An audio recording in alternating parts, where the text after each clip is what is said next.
Hey, what's up everyone, and welcome to The Vault. To really get a handle on how to build wealth today, for your retirement, your first house, all of it, we've got to take a trip back in time. We're going back over 150 years to this incredible, chaotic era of steam engines and steel. Because believe it or not, the playbook for your financial future, it was written way back then. So let's crack it open together. So let's just start with this number right here, 40%. Back in the late 1800s, this era they call the Gilded Age, that was the percentage of American families that had zero wealth. Nothing. Not a dime to their name. Just think about that for a second. While these industrial tycoons were building massive fortunes, almost half the country had absolutely no safety net. This number really sets the stage because it shows you just how high the stakes were in this brand new world of finance that was exploding into existence. And that leads us right into our first section, a gilded age of risk. This was a time of growth like nobody had ever seen before. But all that growth, it came with some terrifying instability. It was like strapping yourself to a rocket ship without any seatbelts. This chaos created a huge problem for anyone just trying to build a little bit of lasting wealth.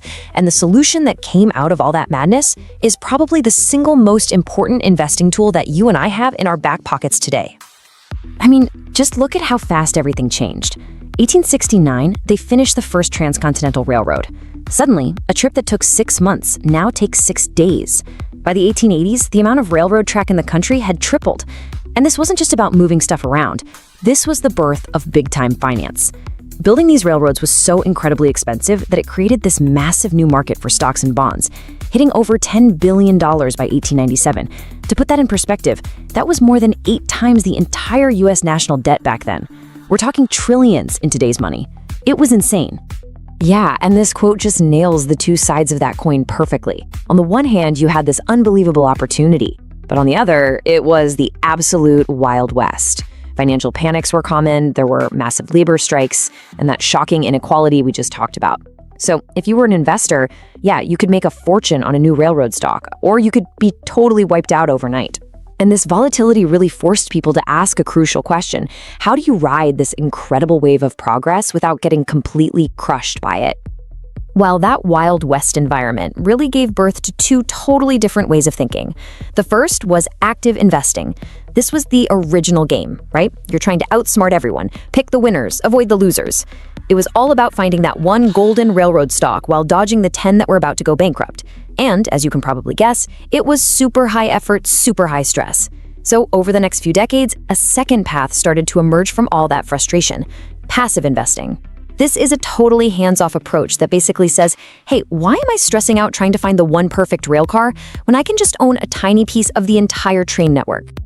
So you've got this high-stakes, high-risk world, and some brilliant people started asking that simple question: how can we get in on all this incredible growth without getting totally wiped out when things inevitably go south? And the answer they came up with, well, it was simple, it was powerful, and it pretty much changed investing forever. So the big idea, the huge breakthrough, was something called modern portfolio theory. Now, that sounds super academic and boring, I know. It was pioneered by an economist named Harry Markowitz, but the core idea is something your grandma probably told you. Don't put all your eggs in one basket. It's that simple. What Markowitz did that was so genius, though, was he applied actual math to this old piece of wisdom.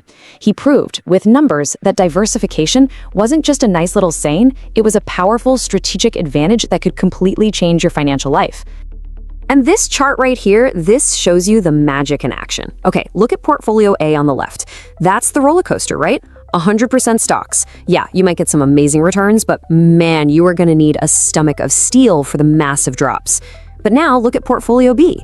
Just by mixing in some more stable investments, like bonds, you get something incredible. Over the long haul, you might get almost the exact same high return, but look at the difference in risk. It's a so much smoother, less stressful, less terrifying journey to get to your destination. That is the power of not putting all your eggs in one basket. Okay, so if the goal is to build one of those smoother ride portfolios, you need to know what tools are actually in your toolkit. Think of it like this. If you're building a house, you can't just use a hammer for everything, right? You need a saw, a drill, a wrench. Well, in investing, your tools are called asset classes, and each one has a very specific job to do. Now, at the very highest level, we can basically split all investments into two big buckets. You've got financial assets. These are things like stocks and bonds. They're basically just paper promises, right? A claim on a company's future profits. Then on the other side, you've got real assets. These are the tangible things you can actually go out and touch, like buildings, farmland, or machinery. And here's the cool part. Financial assets are really just claims on the real assets. A stock in a company is the financial asset, but its value comes from the real assets, the factories, the trucks, the computers that the company actually owns. So let's zoom in on the three major players you'll use to build your portfolio. First up, you've got stocks. Think of these as the engine of your portfolio. They've got the most horsepower for long-term growth. Then you have bonds. These are your anchor. They provide stability and act like a shock absorber when the stock market gets choppy. And finally, you have things like real estate, which can be an amazing shield against inflation. Why? Well, think about it. As the cost of everything else goes up, landlords can usually raise the rent. That means your income from the property can rise right along with your expenses, helping you keep your purchasing power. All right, now this is where things get really personal, because the most brilliant investing strategy on planet Earth is completely useless if it doesn't fit you. And trust me, I learned this one the hard way. When I was just starting out, a buddy told me about this super speculative investment, said it was a sure thing. So I threw some money in, and I literally did not sleep for a week. I was checking my phone every 5 minutes, my stomach was just in knots. In the end, I broke even, but I learned this priceless lesson. Who cares what the returns are if the stress of getting them costs you your peace of mind? You absolutely have to build a portfolio that lets you sleep at night. So how do you do that? How do you build a portfolio that actually fits you? Well, it all comes down to asking yourself three really important questions. The first one is all about your goal. What are you actually investing this money for? This determines your need to take on risk. Are you saving for a down payment on a house in 3 years? Your need for risk is super low. You can't afford a big drop. But if you're, say, 25 and you're saving for retirement in 40 years, you might actually need to take on more risk to hit that long-term growth target. Okay, the second question is about your financial situation right now. This is your ability to take risk. This is the black and white objective part. Do you have a stable job? Do you have an emergency fund with at least 3 to 6 months of expenses socked away? If you have that solid financial foundation, you have a higher ability to ride out a market downturn. But if a 20% drop in your investments would mean you couldn't make rent next month, then your ability to take risk is very low, no matter what your long-term goals are. And finally, we have the gut check question. How would a big market crash actually make you feel? This is your tolerance for risk, and you have to be brutally honest with yourself here. If you woke up tomorrow and saw your account was down 30%, would you panic and sell everything at the absolute worst possible time? Or would you shrug and see it as a chance to buy more while things are on sale? There's no right or wrong answer here, but knowing your emotional triggers is so critical. The goal is to build a plan that you can actually stick with, not one that tortures you. Okay, wow. We've traveled all the way from the chaotic railroads of the Gilded Age. We've unpacked this brilliant idea of diversification, and we've done the really important work of looking in the mirror to understand ourselves.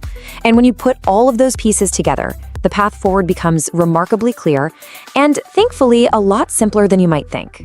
For almost all of us, that best path forward is passive investing.